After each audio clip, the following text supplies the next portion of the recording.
Selamat pagi, saudaraku. Kita adalah organisme yang hidup, makhluk hidup.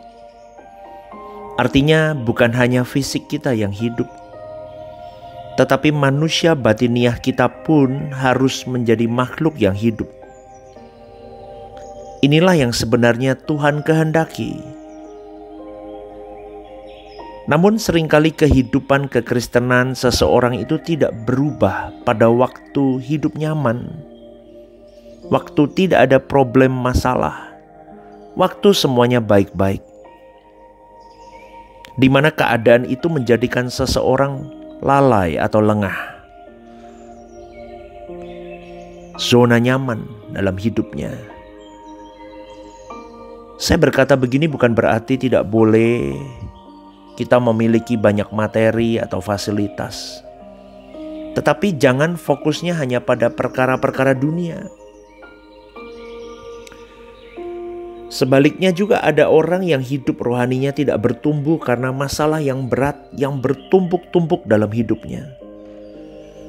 Sampai hatinya penuh dengan kekecewaan.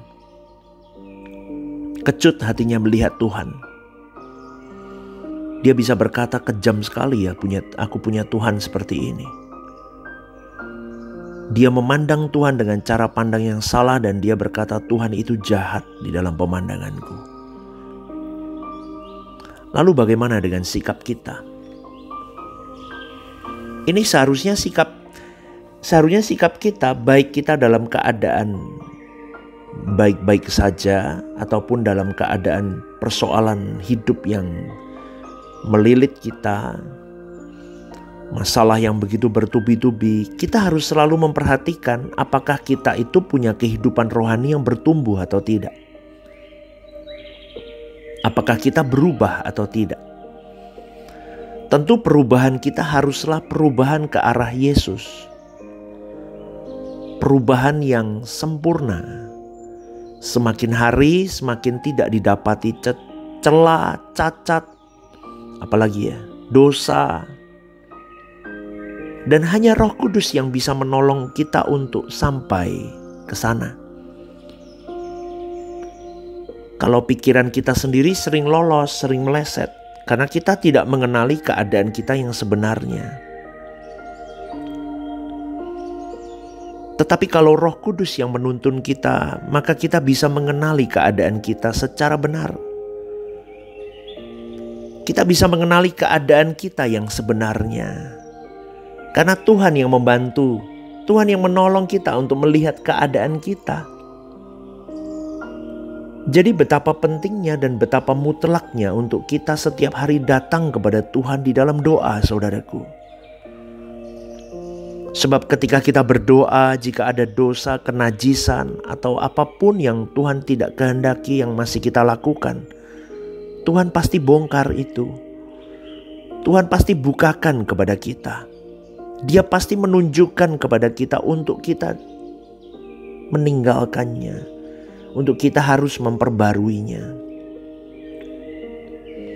Jadi kalau orang tidak berdoa, tidak mungkin hidupnya tambah bersih dalam standar kekudusan Allah.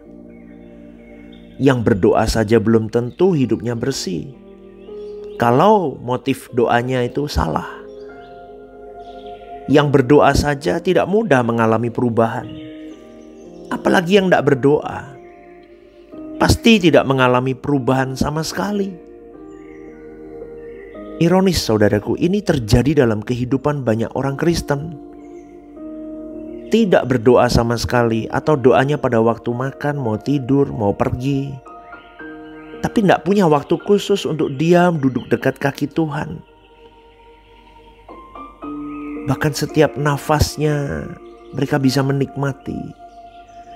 Bahkan setiap perkataannya kita bisa menikmati. Enggak kan? Banyak orang Kristen enggak di situ. Padahal ketika kita duduk diam di kaki Tuhan, kita terkoreksi, saudaraku. Dan Tuhan pasti tahu hal-hal apa yang masih ada di dalam diri kita yang mengotori hari-hari kita. Maka kesempatan baru Tuhan beri tiap hari. Tuhan mau tunjukin nih, ini gak boleh nak, ini busuk, ini gak baik. Ini kelihatannya baik tapi aku gak berkenan. Tuh Tuhan kasih loh kesempatan tiap hari untuk kita bereskan. Kita bersih-bersih hidup kita. Maka jangan sampai karena keadaan kita senang, tidak ada masalah, kita terlena. Ya, apalagi ini musim liburan kan saudaraku. Wah, banyak orang sedang happy holiday, liburan. Tetap pegang hidupmu dalam Tuhan. Ada keluarga datang, ada sanak saudara datang. Hidupmu gak boleh berubah. Teman-teman, sahabat datang menginap di rumahmu, kumpul. Hidupmu gak boleh berubah. Harus tetap punya waktu sama Tuhan. Kau tidak boleh terkhamiri dengan dunia, tapi kau mengkhamiri mereka dengan Tuhan dalam hidupmu.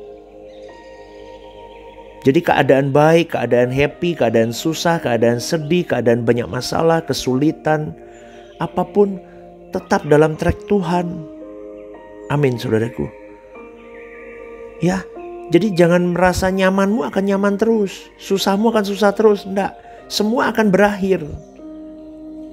Semua akan berakhir, makanya jangan lawan Tuhan. Semua akan berakhir saudaraku. Jadi satu hal yang berharga sekali yang Tuhan berikan kepada kita pada kesempatan ini, bahwa hari baru yang Tuhan berikan itu tidak bisa kita hindari. Karena kita hidup dalam perjalanan waktu. Dan hari baru yang Tuhan berikan itu anugerah, yang di dalamnya kita bisa mengumpulkan harta di surga, harta abadi. Jadi setiap hari ya, kalau kita mau diubahkan, keadaan kita tidak sama seperti kemarin, dan hari yang baru yang tidak ternilai harganya itu kita isi dengan hal-hal yang indah, yaitu kekudusan hidup, kesucian hidup. Makin hari hidup kita makin bernilai, makin berharga di hadapan Tuhan. Dan kalau setiap hari kita mengalami perubahan yang positif dalam pimpinan Tuhan, itu berarti kita dapat melihat kemuliaan Tuhan yang lebih besar. Hal ini tidak bisa terjadi atas mereka yang tidak memiliki gairah untuk mengisi hari baru yang mahal itu dengan kekudusan dan kesucian. Maka setiap hari kita minta Tuhan menjamah ya, menjadikan kita orang-orang yang diperbarui terus.